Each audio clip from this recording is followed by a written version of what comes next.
لو أنزلنا هذا القرآن على جبل لرأيته خاشعا متصدعا من خشية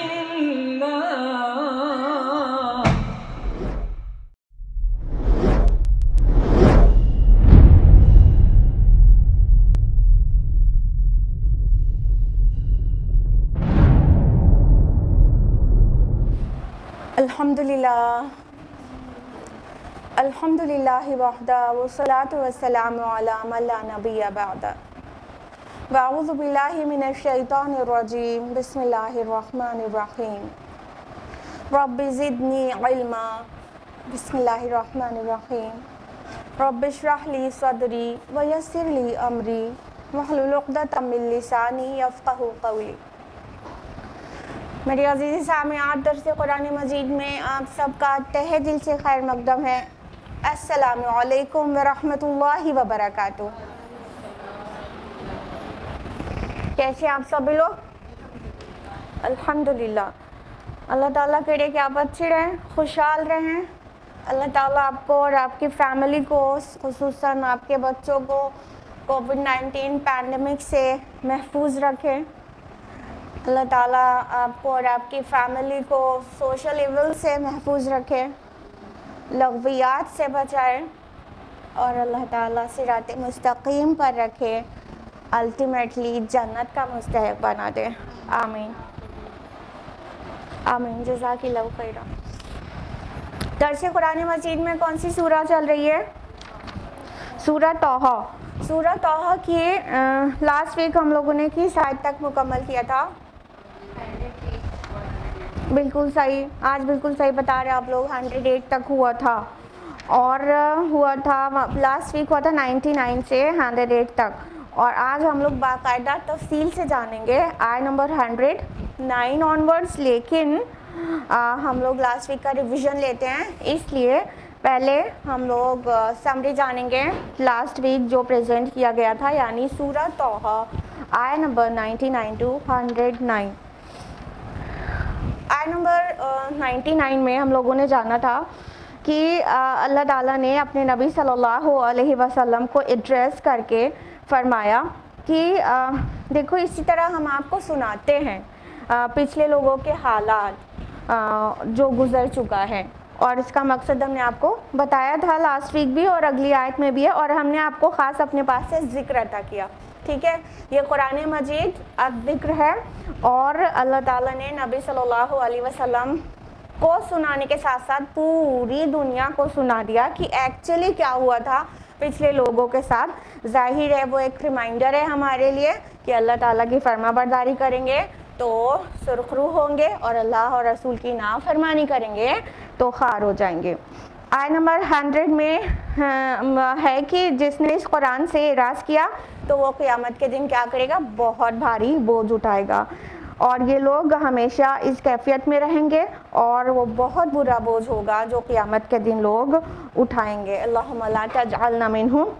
آیت نمبر 102 میں تھا کہ جس دن سور پھونکا جائے گا تو سارے مجرمین اکٹھا ہو جائیں گے، تو اس دن ان کی آنکھیں نیلی ہو جائیں گی. اور ہم نے آپ کو تفصیل سے بتایا تھا یہ زرقاء لفظ نہ صرف آنکھوں کے نیلگوں کے لیے استعمال ہوتا ہے، بلکہ یہ بھی مانا جا سکتا ہے کہ پورا جسم نیلا سا پڑ جائے گا خوف کی وجہ سے.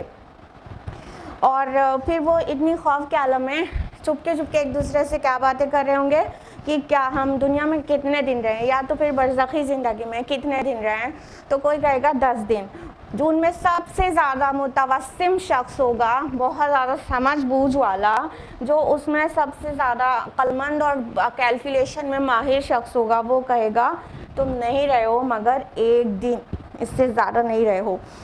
پھر آیت نمبر 105 میں بتایا گیا کہ اے نبی صلی اللہ علیہ وسلم، آپ سے لوگ پہاڑوں کے بارے میں سوال کرتے ہیں. یعنی جب آپ صلی اللہ علیہ وسلم بتاتے کہ قیامت آ جائے گی اور سب یہ مطلب زمین برابر ہو جائے گی، کوٹ دیا جائے گا، تو کہتے ہیں اچھا یہ جو پہاڑ ہے مضبوط ان کا کیا ہوگا؟ تو اللہ تعالیٰ نے کہا آپ سے سوال کرتے ہیں پہاڑ کے بارے میں، تو آپ کہہ دیجئے اللہ تعالیٰ انہیں ریزہ ریزہ کر کے بکھیر دے گا۔ اچھا یہ جو جبال لفظ ہے پہاڑوں کے لیے بھی آتا ہے، جبل مینس پہاڑ ہوتا ہے، جبال مینس اس کا پلیورل ہے جبل کا، تو یہ جبال کئی بار متکبر لوگوں کے لیے بھی آتا ہے، جو جن کی گردن اکڑی رہتی ہے، ٹھیک ہے۔ تو اگر اس معنی میں لیں گے تو یہ بھی سمجھا جا سکتا ہے کہ وہ جو بڑے بڑے لوگ ہیں، بڑے وائٹ کالر پیپل اور بہت زیادہ مطلب شان سے اور اکڑ کے رہنے والے، ان کا کیا ہوگا؟ تو ان کا بتا دیا گیا صاحب ان کی اکڑ نکل چکی ہوگی، ساری اکڑ چورا چورا ہو چکی ہوگی۔ اور فرمایا کہ اللہ تعالیٰ اس دن زمین کو ایک دم چٹیال میدان بنا کر چھوڑ دے گا، نہ اس میں کوئی ٹیڑھ ہوگی، نہ پینچ ہوگی، نہ رجز ہوں گے، نہ فروز ہوں گے، نہ اونچائی ہوگی، نہ نیچائی ہوگی، سب برابر ہو جائے گا، سمندر پھٹ جائیں گے اور پاٹ دیے جائیں گے۔ اور اس کے بعد آیت نمبر 108 میں ہے کہ جس دن پیچھے چل پڑیں گے سب لوگ ایک پکارنے والے کے، ممکن نہیں ہے کہ اس سے ذرا کج کر سکیں، اور تمام آوازیں رحمان کی آواز کے آگے پست ہو جائیں گی، اور تم سن نہیں سکو گے سوائے کچھ ہمس کے۔ ہمس ہم نے آپ کو بتایا تھا کیا کس کو کہتے ہیں؟ ہمس معنی ہوتا ہے بہت ہلکی آواز، جیسے قدموں کی چاپ یا ہوا سے پتے جو ہلتے ہیں، ہلکی سی سنسناہٹ بھری آواز ہوتی ہے، تب ہلکی آواز کو ہمس کہتے ہیں۔ تو ایک بھن بھناہٹ ٹائپ تو انسان سن پائے گا لیکن کوئی بول ہی نہیں پائے گا، اس وقت اتنا خوف طاری ہوگا سب کے اوپر۔ یہ تھا ریویژن لاسٹ ویک کا جو کہ آیت نمبر 108 تک کا تھا، اور اب ہم لوگ جا رہے ہیں باقاعدہ سٹارٹ کرنے آیت نمبر 109 آنورڈز۔ اعوذ باللہ من الشیطان الرجیم، بسم اللہ الرحمن الرحیم۔ یومئذ لا تنفع الشفاعة الا من اذن له الرحمن ورضی له قولا۔ اس دن کوئی شفاعت ہرگز مفید نہیں ہوگی مگر جس کے لیے رحمان نے اجازت دی ہو اور اس کے لیے اس نے بات پسند کی ہو۔ شفاعت کا فنڈا اکثر کے نزدیک مس انڈرسٹوڈ ہے، جو امت کی میجورٹی ہے وہ شفاعت کے متعلق بہت غلط فہمی میں ہے۔ سب سے پہلے شفاعت کا معنی سمجھیے کیا ہوتا ہے۔ شفع وہ کہتے ہیں کسی کے ساتھ کسی کے کھڑے ہونے کو، سپورٹ دینے کو، ٹھیک ہے۔ امام راغب رحمہ اللہ کہتے ہیں کہ کسی چیز کو کسی دوسری چیز کے ساتھ ملا دینے کو کہتے ہیں الشفع، ٹھیک ہے۔ اسی سے سفارش کا معنی نکلا ہے کہ بھائی جب انسان کسی ضرورت میں ہوتا ہے تو اس کے ساتھ اس کی مشکل اور اس کی ضرورت کے وقت کوئی آ کے کھڑا ہو جائے، سپورٹ دے دے، ساتھ دے دے اور کسی سے اس کو ہیلپ کی مطلب ریکویسٹ کر دے، تو اسی کو سفارش کہتے ہیں نا۔ تو یہ شفاعت جو ہے وہ سفارش اسی طرح ہے کہ کسی کے ساتھ کسی کے کھڑا ہو جانا۔ اور آپ کو پتہ ہے یہ ایونٹ کو بھی کہتے ہیں ایونٹ۔ وہ سورہ فجر آپ لوگ نے ضرور پڑھی ہوگی، سورہ نمبر 89 آیت نمبر 3 میں ہے وَالشَّفْعِ وَالْوَتْرِ۔ کیا ٹرانسلیشن ہے اس کا بتائیے جلدی سے؟ قسم ہے جفت کی اور طاق کی، قسم ہے ایون کی اور آڈ کی۔ تو وہ جو شفع آ رہا ہے وہ ایون کے لیے تو آ رہا ہے نا، وطر تو سب کو معلوم ہے آڈ کو کہتے ہیں نا، شفع کس کو کہتے ہیں؟ ایون کو کہتے ہیں، ٹھیک۔ تو ایون وطر جو ہے وہ ایک ہو سکتا ہے لیکن ایون تو ایک کو بھی ہو ہی نہیں سکتا نا، اس کے ساتھ کو کچھ ملائیں گے تبھی وہ ایون بنے گا۔ تو شفع ایون کو کہتے ہیں، اور اسی سے شفاعت جو ہے سفارش کے معنی میں نکل کر آتا ہے کہ کسی کی کے متعلق ریکویسٹ کر دینا کسی اور سے، تو سفارش کر دینا۔ تو یہ ہے اللہ تعالیٰ کیا فرما رہے ہیں کہ اس دن کوئی بھی شفاعت مفید نہیں ہوگی سوائے اس کے جس کو رحمان اذن دے دے۔ پہلے تو قرآن مجید نے بار بار اس چیز کو کنڈیم کیا ہے کہ کوئی شفاعت، کوئی انٹرسیشن ممکن نہیں ہوگا آن دا ڈے آف ججمنٹ۔ جہاں ایکسیپشن آیا ہے الا باذن سے آیا ہے، سوائے اس کے کہ اللہ ہی اذن دے دے۔